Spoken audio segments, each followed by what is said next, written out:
damos bienvenida a nuestros ponentes del día de hoy, a Claro Valeria Sousa, quien estudió, voy a leer esto, porque está muy impresionante el currículum de nuestros ponentes del día de hoy. Estudió en la Universidad Nacional Autónoma de México, UNAM, donde también hizo su maestría en Ciencias y el doctorado en Ecología. Realizó estancias postdoctorales en la Universidad de California y en la Universidad Estatal de Michigan. Científica especializada en ecología evolutiva y microbiana, investigadora del Instituto de Ecología de la UNAM, primera mexicana miembro de la Academia Americana de Artes y Ciencias, a la que también pertenecieron Charles Darwin y Albert Einstein. Su investigación se ha enfocado en el entender las causas de la biodiversidad de microorganismos y cuáles son los procesos evolutivos fisiológicos y ecológicos involucrados en su adaptación, diversificación y especialización en los mismos.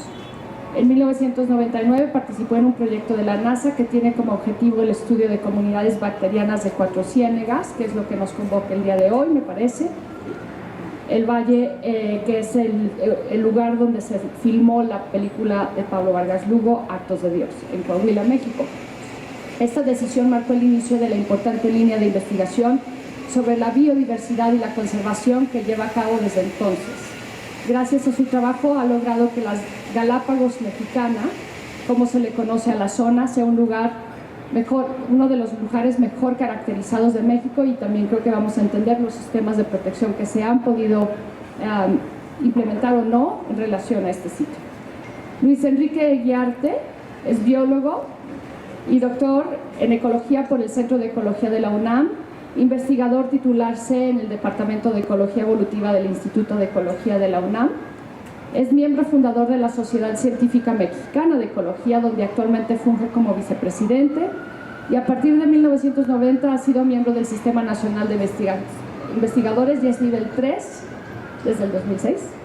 En 2014 recibió la mención honorífica del Premio al Mérito Ecológico de Semarnat por su contribución al conocimiento de la genética de la conservación. Su investigación busca entender los mecanismos ecológicos y genéticos que generan a la biodiversidad y la adaptación de diferentes organismos, algo que quizá nos puede servir en este momento, que van de bacterias a plantas, así como varias especies de mamíferos y aves. Está moderando la mesa el artista Pablo Vargas Lugo, quien es el artista de la presente exposición en el Laboratorio Actos de Dios, que representó a México en la Bienal de Venecia, y que acá en el laboratorio tiene otra presentación distinta, de la cual quizá hable un poco, ¿no? Creo que para él la investigación científica y utilizar diversas metodologías de aproximamiento a el gesto estético o al momento estético es sumamente importante, y me parece que esta conversación va a iluminar eso para nosotros. Y sin más, les agradezco estar aquí en esta mañana previa quizá a alguna cosa, que no quiero definir qué sea, esta preciosa mañana de primavera, y también agradezco a nuestros públicos en línea que no pueden estar con nosotros, pero que sabemos que están ahí, y gracias a todos por el público en físico que está aquí, gracias por estar con nosotros. ¿Sí más? Muchas gracias, Lucía, por la presentación. Yo sin más quiero dejar la palabra a Valeria y Luis Enrique y agradecer su colaboración en el proyecto, su apoyo, y que estén presentes hoy aquí para darnos ofrecernos la oportunidad de comprender mejor la importancia del paisaje de Cuatro Ciénegas y hablar, del paisaje o del ecosistema de Cuatro Ciénegas, y hablar también, yo creo, después un poco sobre cómo desde el arte podemos representar la naturaleza y sin quedarnos en verlo como un escenario, sino algo que va mucho más allá, está mucho más entretejido con nuestros orígenes y nuestro futuro. Sin más, pues adelante, Valeria, te paso.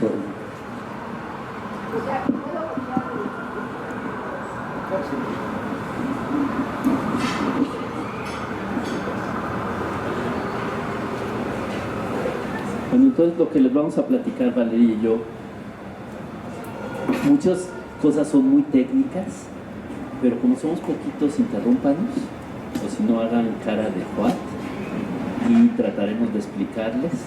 porque realmente Cuatro Ciénegas no solo es uno de los lugares más bonitos del mundo, sino científicamente más importantes. Porque Cuatro Ciénegas no solo es wow, qué bonita montaña, qué bonitas plantas, etcétera, sino realmente al fin de cuentas representa un lugar único en el mundo donde se han guardado los organismos más antiguos que tenemos vivos ahorita en la Tierra. Entonces es como no solo unas Galápagos porque hay mucha diversidad, sino un museo vivo para estudiar la evolución y cómo hemos sufrido Valeria y yo, y bueno, muchas otras personas, para la conservación, debido a que el agua es un recurso único en el desierto. Pues Valeria. Gracias. Pues muchísimas gracias por estar aquí, o los que están en línea por ponernos atención.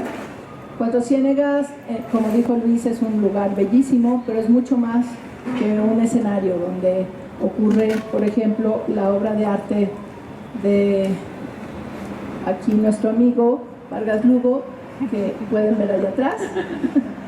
Y es mucho más que un escenario, y precisamente por eso lo escogió, porque es bellísimo y al mismo tiempo es contradictorio, que hace el agua con la arena en el desierto.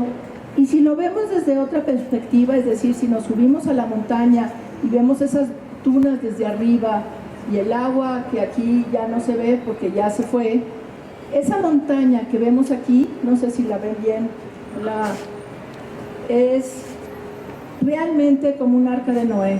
Parece ahí una nave espacial, pero es una montaña muy especial. Ahí se abrieron 2 supercontinentes y en sus sedimentos marinos se guardó la vida desde el principio, creemos, o muy poco después del principio, pero esos sedimentos tienen abajo fuego, y ese fuego hace que el agua que baja vuelva a subir y que el ciclo sea local. Entonces vamos a explicar por qué se nos ocurre algo tan extraño como que ese es el arca de Noé.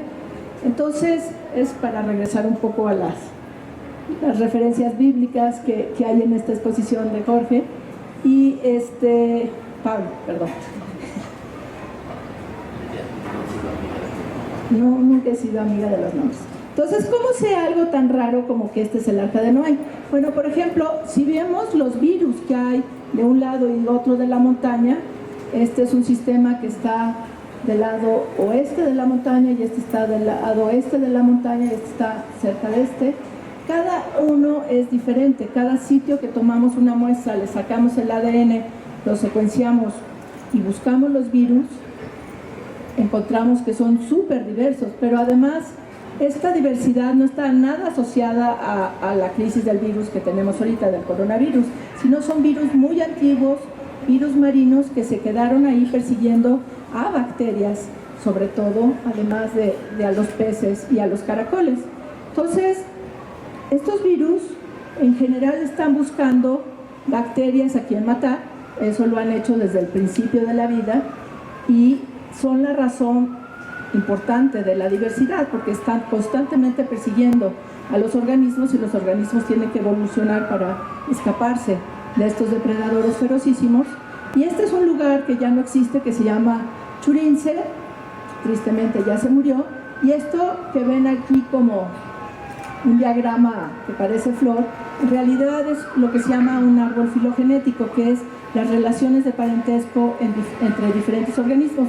Estos que no les tocó circulito es porque son poco abundantes, por lo tanto no llegan al 1%, que es el tamaño más chico de circulito, y los que tienen círculo más grande es que son más abundantes. Por ejemplo, en el agua, que son los círculos azules, tenemos que las actinobacterias, que son unas bacterias como Streptomyces, que hace que la tierra huela mojado, o que produce la streptomicina, que es un antibiótico, son muy abundantes en el agua, mientras que este punto rojo es algo que podemos cultivar muy bien y se llama Bacillus, y ese lo vamos a explorar ahorita. Pero la mayor parte de la diversidad que vemos con el ADN en este lugar, que mide 300 metros de distancia por 300, no se puede cultivar. Por lo tanto, la única manera de verlo es sacarle el ADN completo a la comunidad y preguntarles, oye, ¿es quién vive ahí? Pero vamos a ver esto que sí podemos cultivar y preguntarnos qué tan diverso es ese puntito que se ve chiquito. Cuando comparamos todos los bacilos del mundo, que son 1000 especies, que son todos los que tienen raya negra, con los de Cuatro Ciénegas que tienen la raya azul, vemos que los de Cuatro Ciénegas son diferentes a todos los conocidos en el resto del mundo. Son únicos y endémicos nada más de Cuatro Ciénegas y no viven en ningún otro lado. Y hay unos con rayas largas, como estos, y hay otros con rayas más cortas. Pero si se fijan con cuidado, todos los que tienen las rayas más cortas más o menos empiezan a lugar. Entonces vamos a ver los que tienen las rayas más largas. Y estos nos cuentan una historia extraordinaria. Estos que tienen las rayas más largas, cuando hacemos algo que se llama reloj molecular, que es qué tantas mutaciones ocurrieron en este gen que buscamos, tiene que ver con hacer proteínas, es un gen que todos los organismos del planeta tienen, se llama RNA ribosomal. Vemos las mutaciones que tienen y a quién se parecen, y son muy diferentes a todo lo conocido y se van hasta casi 800 millones de años. ¿Qué pasó en la Tierra cuando estos bacillus que respiran oxígeno evolucionaron? Les voy a contar una historia fantástica, pero real. Las bacterias que viven en Cuatro Ciénegas, que hacen lo que se ve aquí en las películas de Pablo, hacen algo que parecen piedras, que ahí están, se pueden sentar en ellas, y esas piedras ancestrales se llaman estromatolitos. Si se fijan en ellas, tienen rayas, y en esas rayas, por capa, se armaron todos los metabolismos que se necesitan en el planeta para funcionar, y se armó el reloj de la vida capa por capa, y este mueve los elementos que nacen en las estrellas. Estos elementos, las galaxias de primera generación, nada más tenían estrellas de 2 elementos, hidrógeno y helio. Cuando estas supernovas de primera generación explotaron, generaron galaxias de segunda generación, donde evolucionaron por fisión nuclear los elementos hasta la primera raya de la tabla periódica. O sea, había ya agua, había carbono, pero no había, por ejemplo, hierro o silicio. Eso requiere explosiones de tercera generación, y nuestra galaxia es una galaxia de tercera generación donde hay elementos radiactivos, por ejemplo, como el plutonio.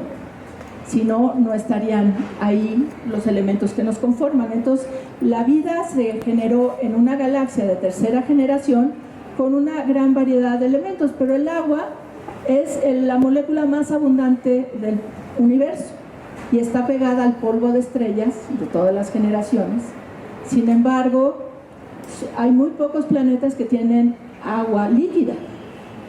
De todos los que se han buscado, hay más de 5000 planetas que se han visto alrededor de muchas estrellas, pero solamente 2 parecen tener agua y ninguno parece tener las condiciones realmente de vida. El único experimento de vida que conocemos es el nuestro.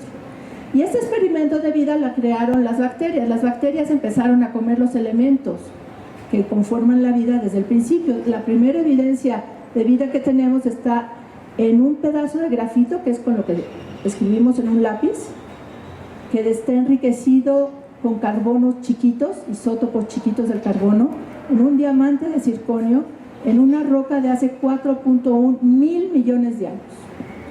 Y eso es muy pronto en la historia de la vida, porque este planeta tiene 4.5 mil millones de años.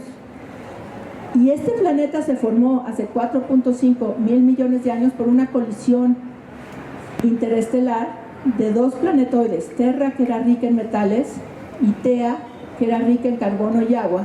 Y Tea era un tipo de asteroide como el que está aquí en el Museo de Minería, el meteorito Allende, es una condrita carbonosa, que es el tipo de Tea, y si no hubiera chocado Tea, no hubiéramos tenido el mar. Entonces Tea nos regaló la luna y el mar, y la posibilidad de vida. Pero ese mar era anaranjado, ¿por qué? Porque no había oxígeno.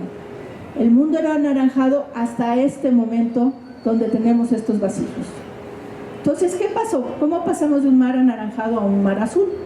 Bueno, mis estromatolitos, que están ahí en las rocas que puso Pablo para que te sientes, tuvieron más playa aquí cuando se abre este supercontinente que se llama Rodinia. Y al tener más playa, fijaron en sus arrecifes de estromatolito el CO2 de la atmósfera, y lo precipitaron en sus arrecifes, y eso hizo que hubiera una congelación global, que se llama el Esturniano. Esa congelación global hizo que el hielo rascara los continentes y soltara un elemento fundamental que es raro en todas las estrellas y se llama fósforo. Fósforo es muy explosivo, por eso es raro en las estrellas y en los planetas. Tiene que ser enjaulado en una jaula de calcio, como está ahí enjaulado en estas rocas donde te sientas, para poder ser estable. Entonces, por 3.000 millones de años la vida había sido limitada por este elemento fundamental. Probablemente en su origen adquirió el fósforo por una caída de un asteroide que hizo en una cuna de arcilla, donde se liberó ahí localmente el fósforo. Y el resto de su evolución la vida tuvo que perseguir el fósforo, y los virus ayudaban a perseguir ese fósforo porque andaban matando por aquí y por allá, y entonces liberando el fósforo de lo que estaba vivo para que creciera otra vida. Entonces, esta primera glaciación liberó el fósforo que estaba en las rocas, y las algas que ya habían evolucionado sobre los estromatolitos, pero que no tenían una oportunidad para crecer, que no había energía suficiente, no había fósforo suficiente, hicieron un bloom y atraparon en sus cuerpos el CO2 otra vez, y crecieron, pusieron el mar verde, y eso otra vez precipitó otra glaciación que se llama el Marinoan.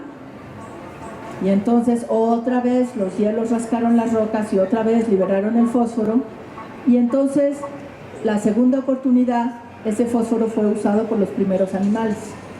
Y los primeros animales eran muy chiquitos al principio y evolucionaron a comerse el pastito, es decir, el primer pastito eran los estromatolitos, las bacterias que están en ellos, lo que se ve verde ahí en el mar que pisa Jesús en Actos de Dios. Y evolucionaron mandíbulas, y estas mandíbulas rascaron los primeros estromatolitos y liberaron los nutrientes que estaban guardados en los sedimentos marinos por miles de millones de años. Los liberaron a la columna de agua, y entonces las algas, que seguían hambrientas, crecieron sobre esto la primera nieve marina y oxigenaron finalmente el mar. Estas bacterias que están aquí son las primeras testigos de cuando entró el oxígeno a estos sedimentos marinos, porque son de sedimentos y requieren oxígeno. O sea, son los testigos de cuando el mar se volvió azul.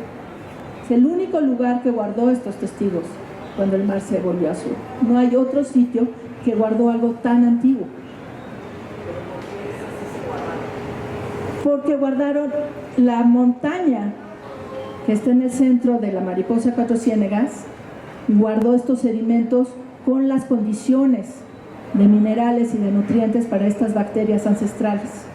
Entonces se guardó no forzosamente el agua, pero las condiciones de esa agua y las bacterias en estas cuevas de arcilla adentro de la montaña, y como el fuego sube y baja el agua, entonces les daba tiempo de subir y bajar y tener un ciclo de montaña y de sol, y así han sobrevivido por miles de millones de años. Y se mantienen las sales. Entonces, en realidad tienen un ciclo de minerales y otro ciclo de agua, y por eso no sobrevivieron en ningún otro lado. Y esa es la razón por la cual creo que fue un asteroide condrita carbonosa como la de minería que formó las condiciones del origen de la vida, y que tal vez ocurrió aquí. Es que aquí en Cuatro Ciénegas se abrieron dos supercontinentes, este que se llamaba Rodinia al final del Precámbrico, y el segundo supercontinente, que era Pangea, hace 200 millones de años, también se abrió en Cuatro Ciénegas.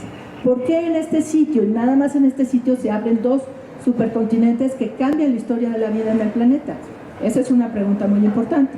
Entonces, una hipótesis con los geofísicos es que, igual que en Chicxulub, que es cuando se mueren los dinosaurios, cayó el meteorito que mató a los dinosaurios, pero que hizo todo el anillo de cenotes, la fuerza de un impacto tan grande hace que se pegue como un taquete a la corteza terrestre un pedazo de roca, que en este caso es Yucatán. Tal vez, no hay ninguna demostración, en Cuatro Ciénegas esa montaña es parte del producto de un asteroide mucho más ancestral, tal vez de hace 4.500 o 4.200 o 4.300, vete tú a saber, 1.000 millones de años, donde fue el origen del fósforo que liberó las posibilidades de vida en el origen, pero no sabemos. Eso es solamente cuentos que uno se cuenta para hacer una historia lógica, porque hay cosas que puedes demostrar y otras que no. El origen de la vida no lo podemos demostrar más que químicamente, porque empezó a ser un origen químico, y la parte biológica, cómo adquirió de repente el ADN y 500 proteínas que permiten que ese ADN se pueda duplicar, es un misterio que la ciencia no ha resuelto. Podemos resolver en Cuatro Ciénegas el origen de la diversidad, pero no el origen de la vida. Y aquí están todas estas bacterias que fueron testigas de cuando se abre Pangea y literalmente nace el Atlántico en Cuatro Ciénegas, en las cuevas donde tú tienes a Cristo amortajado y luego su resurrección. Entonces, en Cuatro Ciénegas, el mundo perdido sobrevivió a todo, sobrevivió a 2 congelaciones globales, sobrevivió a 5 extinciones de los animales, pero no nos sobrevivió en los últimos 50 años. Eso es bastante increíble, porque cuando llega el humano a la luna y ve ese planeta azul desde la luna, una parte de nosotros dijimos, wow, ahí está toda la civilización, todas nuestras historias, todos nuestros amores y desamores en esa pelotita azul que se ve en el espacio, pequeña entre más lejos te vas de la Tierra, y las ondas que han ido por Saturno y Júpiter ven cada vez más chiquito el planeta azul. Ahí estamos contenidos todos y es la única casa que vamos a tener. Entonces, unos entendimos que éramos frágiles y otros entendieron que la tecnología lo podía todo y se volvieron soberbios y decidieron destruir la naturaleza y nuestra casa para construir otras cosas, como en el caso de Cuatro Ciénegas, un canal que iba a desecar todo el valle de Cuatro Ciénegas para poder poner la agricultura, porque la soberbia del ingeniero dice, pues yo puedo construir y deshacer todo lo que quiera. Así me creó Dios, y pues no, eso sí no es cierto. ¿Qué? Entonces, es importante. En Cuatro Ciénegas sí tenemos el mundo perdido, pero no está tan padre como este, ¿no? En vez de tener un dinosaurio que nos persigue, tenemos muchísimas bacterias y estromatolitos que no nos persiguen, pero sí tenemos un mundo perdido, y por eso es muy importante su conservación, especialmente para los biólogos. Exacto, entonces esta es la única oportunidad que tenemos en el planeta de entender a estos ingenieros que construyeron un planeta habitable. Sin estas bacterias, el mundo no sería azul, ni estaríamos nosotros aquí, porque las bacterias siguen siendo las dueñas del reloj de la vida, de todos estos engranes que mueven los elementos que nacen en las estrellas. Y ahora viven en nuestra panza. El microbioma marino y el microbioma humano comparten más de la mitad de sus genes, porque nosotros los animales evolucionamos a partir de esas bacterias marinas a los primeros animales que nada más cogieron a las bacterias marinas para poder digerir lo de siempre. Entonces todo lo que comemos nosotros, los grandes dueños del universo, depende de las bacterias que tenemos en nuestras tripas, y esas bacterias evolucionaron de las que están en Cuatro Ciénegas. Entonces aquí está, ¿dónde estaba Cuatro Ciénegas a lo largo de la evolución de los continentes? Aquí estaba en la orilla, aquí es la explosión del Cámbrico, allí también estaba en el mar, aquí en el Pérmico también estaba en el mar, aquí cuando se abre y nace el Atlántico, en el Jurásico también estaba en el mar, y en el Jurásico hubo tanto movimiento, si ven, entre aquí y acá, hubo tanto movimiento de continentes que los caracolitos hicieron sus conchas de sulfato de calcio en lugar de carbonato de calcio. Las dunas de yeso que vemos en las películas de Pablo son precisamente eso, polvo de caracol del Jurásico, que es la única ocasión donde el yeso se conforma de... Todas las minas de yeso son del Jurásico. Y luego ya empieza aquí, ya cayó Chinchulú, ya se está formando el Golfo de México, y si pasamos del Atlántico al Golfo, y luego ya sube el altiplano central y se forma la Sierra Madre Oriental y ya se aísla del mar. Pero las bacterias de Cuatro Ciénegas no están enteradas de tal cosa. Ellas siguen en su mar ancestral adentro de su montaña. Y entonces la pregunta es ¿por qué? ¿Cómo lo hicieron? Entonces lo que creemos es algo que se llama retroalimentación ecoevolutiva, que suena raro, pero básicamente tienes una comunidad que junta está evolucionando. No es cada organismo por sí mismo, no es la competencia lo que mueve a estas bacterias, sino la cooperación que hace que esto esté todo como una maraña ensamblada, no se puede separar, todos son codependientes de todos y todos siendo perseguidos por los virus cambian constantemente. ¿Por qué? Porque no hay nada que es estático, la evolución está constantemente persiguiendo a todos, porque la mutación es algo que ocurre sin quererlo. Cada vez que se abre el ADN hay mutaciones y además están los virus persiguiendo a todos y todos están reconformando estas relaciones de amistad y de quién me va a dar de comer.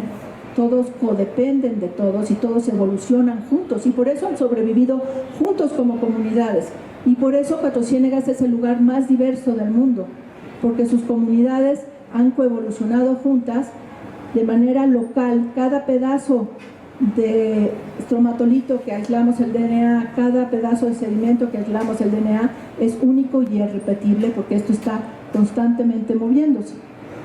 Y este sitio, ya que se nos murió el churince, encontramos esta poza que es rarísima. ¿A poco no parece como una de estos dibujos de Nazca? Aquí en estos círculos no crece lo que llamamos los tapetes microbianos, que son estas comunidades ancestrales, pero aquí alrededor se forman estas como burbujas que parecen neuronas, son de este tamaño y parecen discos donde adentro están los gases de hace 4.000 millones de años y afuera está la fotosíntesis. Entonces aquí tenemos un laboratorio vivo donde las bacterias están construyendo literalmente casas para sus amigas ancestrales que odian el oxígeno. Entonces afuera está lo que creó el mar azul y adentro está el mar anaranjado. Entonces esto nos lleva a un planeta mucho más primitivo que el final del Precámbrico. Entonces echa el reloj para atrás y además este es el sitio más diverso del mundo. Hicimos un muestreo donde en 1,5 metros tomamos 10 puntos, cada uno de este tamaño, o sea 5 centímetros en 1,5 metros, 10 puntos, y es el lugar con mayor diversidad de todo el planeta. Cada uno de estos es como si fuera una selva, diferente al de junto y diferente al de junto. Y la diferencia en 10 centímetros no debe ser mucha, pero sí lo es. Entonces, ¿qué está pasando? ¿Cómo podemos explicar algo que nadie ha visto? Tenemos un grupo de matemáticos ensamblando la matriz de interacciones porque no existe un programa de ecología que pueda ver algo de 1 millón contra 1 millón. Y Tizerri. No, es que me invitaron a Puebla a una cosa que era épica. Entonces, hay 3 reinos de la vida. Uno son las arqueas, que se llaman así porque se pensaba que eran las más antiguas. Ahora ya se sabe que sí son muy antiguas, pero no tan antiguas como las bacterias. Las bacterias de Cuatro Ciénegas son hiperdiversas y la mayor parte de ellas son poco abundantes. Entonces, nuestra visión de la ecología, cuando dicen no, y nuestra interpretación de Darwin es equivocada.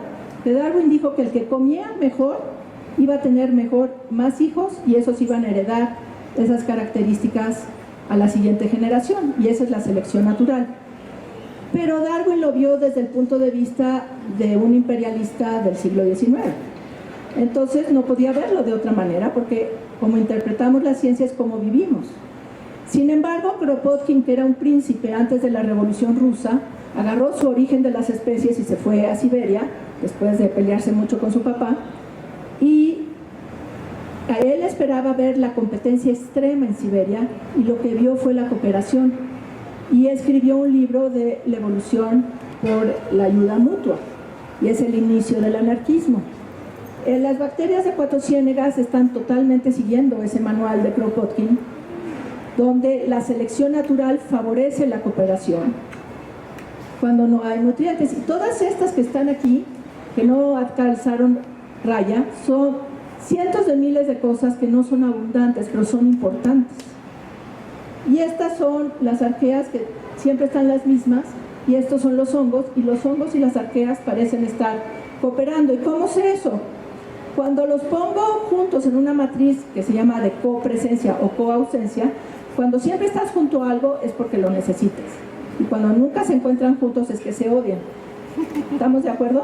Entonces, aquí las arqueas y los hongos están cooperando como el meollo de la comunidad. Aunque son menos abundantes que las bacterias, son el centro de cooperación. Además, sabemos ya en 6 muestreos y 3 años que estos son de manera constante, estos hongos y arqueas están todo el tiempo, aunque llueva o no llueva, aunque esté seco el lugar o esté mojado, aunque haga frío o calor, siempre están juntas, mientras que estas están cambiando y a veces son amigas y a veces son enemigas. Esas son las muy diversas de las bacterias. Pero lo que fue más interesante es que una alumna encontró que cuando sacas los compuestos orgánicos de cada una de las muestras que secuenciamos, cada una es única.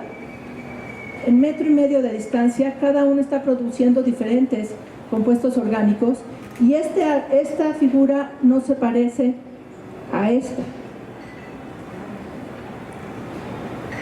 O sea, no lo podemos explicar ni por la abundancia de bacterias, ni por la abundancia de arqueas, ni la de hongos, sino que el patrón metabólico de cada una de las comunidades depende probablemente de las cosas que creemos que no son importantes, las cosas que son raras, poco abundantes. Entonces, otra vez nos dice esto, que es por la cooperación de todos lo que hace una comunidad que pueda sobrevivir a lo largo del tiempo. Cada uno es importante, cada miembro de la comunidad es importante. Y eso es muy importante para la conservación, porque cuando hacemos decisiones de conservación, pues o nos vamos por los animales bonitos o nos vamos por las cosas que decimos que son especies clave. Pero en este escenario nosotros no tenemos la menor idea de saber cuál es la especie clave, porque no la podemos cultivar, no entendemos que este lugar necesita mucho de estos productos, que vete tú a saber quién los hace, pero que son importantes. ¿Y por qué creemos que pasó esto? ¿Cómo lo que decía Sophie, cómo es que guardó la vida? Entonces, lo que hemos visto en el Instituto Mexicano del Petróleo es que esto que tiene arcilla fue moldeado igual que una vasija en un torno por el agua y la tectónica. Entonces, la arcilla adentro de la montaña tiene la misma forma de la montaña. Es como si teníamos fractales de unas cuevas chiquititas en forma de pirámide y una montaña de 3,000 metros de altura también en forma de pirámide. Entonces, bueno, una pirámide medio chueca, pero hagamos aquí que sí, aquí está más gordo. Entonces lo que creemos es que el agua, cuando baja por la lluvia, se pega las rocas y luego llega con el magma y sube. Lo que le pasó al Churince, que ya no existe, es que ya no hay suficiente agua que llegue hasta acá y por lo tanto esto se secó, porque el agua está más profunda. Sin embargo, en este lugar está más aquí la montaña es más, guarda más agua, y entonces aquí esta poza azul todavía tiene agua porque está más cerca, ¿sí? ¿Y qué son estas rayas? Son las capas de sedimentos ancestrales con arcilla y limo. Que la arcilla y limo son los que guardan más agua, son como esponjas.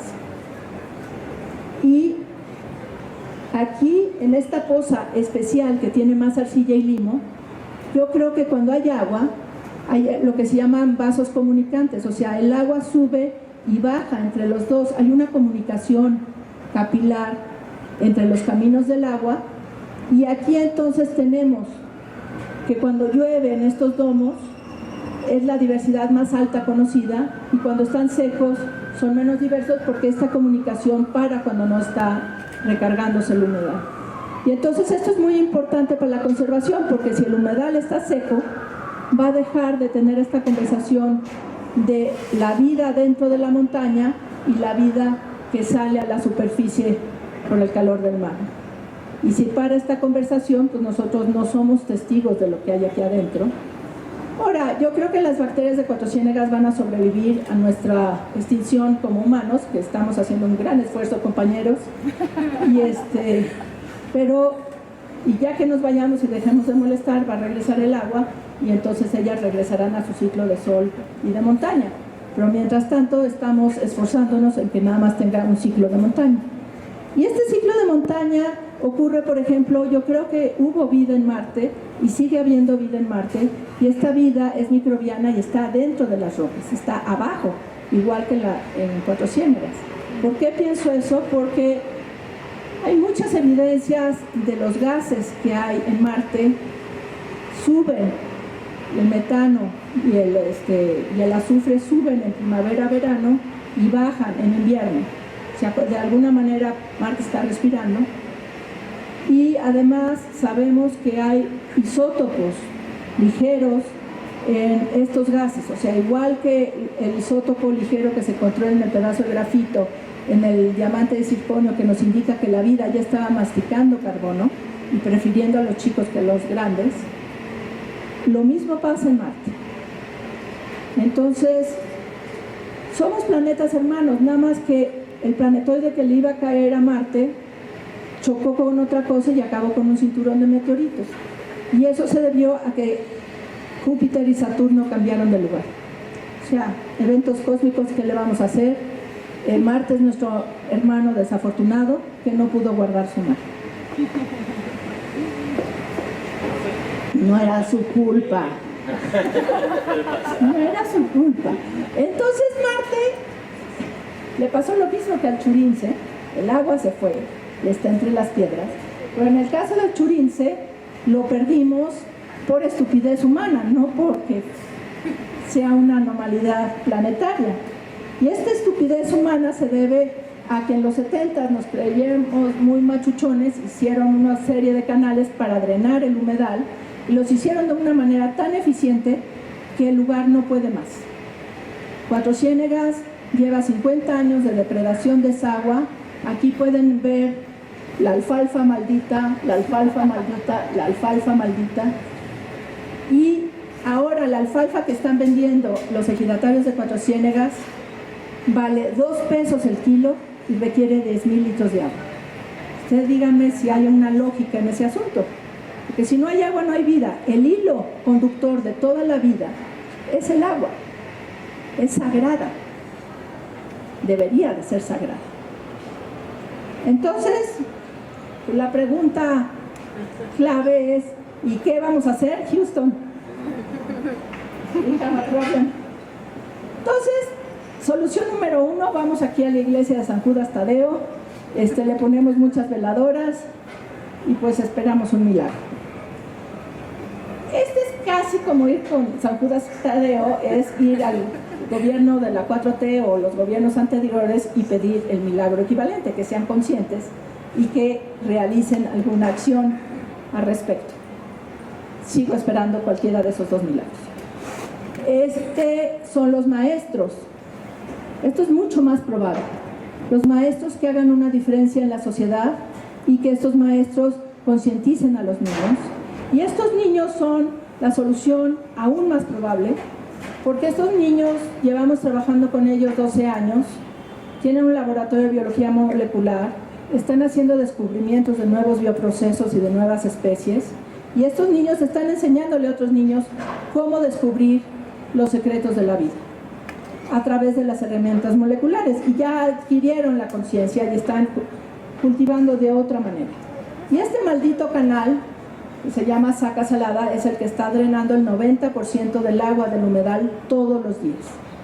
Queremos detener el agua, que no se salga, restaurar un río que se llama Río Mezquites, que es de donde nace este canal, y al ir restaurando el río, ir recuperando el humedal. Esto está ocurriendo ahorita y lo vamos a ir a documentar la semana que entra en Cuatro Ciénegas. 400 gentes dieron dinero para que esto ocurra con donadora entre diciembre y enero de este año, y es ese cambio de conciencia lo que puede hacer que cambiemos esta tendencia al apocalipsis en la cual estamos tan metidos. Y este cambio de conciencia empieza con los niños chiquitos a través del arte. El arte es una herramienta fundamental para cambiar conciencias. Y una vez que adquiriste la conciencia a través del arte, pues ya te puedes mover a la ciencia, pero primero tienes que tener la conciencia. Si no, la ciencia es una herramienta inútil. Porque la ciencia es como esta tecnología que ocurrió a partir de los años 60, cuando decidimos que éramos los dueños del universo. Si no tienes conciencia, la ciencia no es un motor de cambio. Tiene que haber esa conciencia primero. Es eso de Nagoya. Esto es muy interesante. Tratado de Nagoya lo firmó México y lo ratificó México, y se llama de Nagoya porque se hizo en esta ciudad de Japón, donde los países del norte decretaron que los recursos genéticos del sur había que ser un poco justos con ellos, con los dueños de los recursos genéticos, y darles una parte proporcional del dinero de estos recursos genéticos y su desarrollo comercial a los dueños de la tierra. Pero se pensó como una cosa colonialista de alguna manera, donde, por ejemplo, Holanda está explicando a los dueños de la tierra en Ecuador cuáles son sus recursos y les van a dar una pequeña proporción de lo que ganen de esos recursos. Pero en Cuatro Ciénegas tenemos algo extraordinario. Tenemos el conocimiento científico de frontera en los niños de Cuatro Ciénegas, que son dueños de la tierra. Entonces aquí van a ser los mismos dueños de la tierra los que están ya haciendo los descubrimientos científicos de cientos de antibióticos nuevos, curas de varios cánceres, probióticos para hacer mejor agricultura, bacterias que hacen bioremediación con todos los metales que se te ocurren, porque tienen un ciclo de miles de años adentro de una montaña comiendo metales. Y lo del cáncer no es choro, o sea, bacterias de Cuatro Ciénegas inhiben el crecimiento de células cancerosas, básicamente porque les roban el fósforo y no pueden crecer. Que es la misma razón de los antibióticos. Las bacterias de Cuatro Ciénegas producen miles de antibióticos porque por esa razón no se les ha echado nadie encima. Su comida favorita es el ADN de quien quiere invadir a las comunidades sin cooperar. Entonces no hay gandallas en Cuatro Ciénegas, básicamente porque se los comen. Fueron purgados. Sí, no, yo digo que sí tenemos que copiar ese ejemplo cuatrociéneguense. Y estos niños de 15 años le están explicando a sus papás y a sus abuelos cómo restaurar los suelos, cómo cambiar la manera de ver el agua y cómo transformar el futuro. Son los dueños del futuro. Y todos los cebetas del país deben de ser este tesoro que el país atesora y explica y le da los elementos. Sin embargo, la 4T no entiende del todo bien ni siquiera qué quiere decir agropecuario. El director de estos bachilleratos no sabe nada del campo y les dan becas a los niños, pero les quitaron recursos a los maestros. Entonces tenemos que transformar la mentalidad de la SEP para que haga que estos niños de los ejidatarios y los niños de los pescadores tengan las mejores escuelas posibles, que ellos son los dueños de los recursos naturales. Muchísimas gracias.